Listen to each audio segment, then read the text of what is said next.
અને રાસાયણિક વ્યવસ્થાપન માટે રાજ્ય સ્તરની મોક ડ્રીલ રાજ્યના મુખ્ય પેટ્રોકેમિકલ્સ હબ ખાતે મોક ડ્રીલની તૈયારી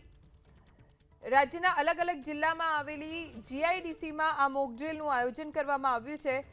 ઓઇલ અને રાસાયણિક આપત્તિ વ્યવસ્થાપન માટે રાજ્ય સ્તરની મોક ડ્રીલ જે આજથી શરૂ થઈ છે અલગ અલગ જીઆઈડીસીમાં આ મોક ડ્રીલનું આયોજન કરવામાં આવ્યું છે રાજ્યના મુખ્ય પેટ્રોકેમિકલ હબ ખાતે મોક ડ્રીલની તૈયારી કરવામાં આવી છે જેમાં આપત્તિ વ્યવસ્થાપન એસસીઓસી ગાંધીનગર ખાતે એક્સરસાઇઝ યોજાઈ રાજ્યના મુખ્ય પેટ્રોકેમિકલ્સ હબ ખાતે આ વિશેષ મોક ડ્રીલનું આયોજન કરવામાં આવ્યું છે રાજ્યના અલગ અલગ જિલ્લામાં આવેલી જીઆઈડીસી તથા મુખ્ય પેટ્રોકેમિકલ્સ હબ ખાતે ખાસ મોક ડ્રીલ યોજાશે જેમાં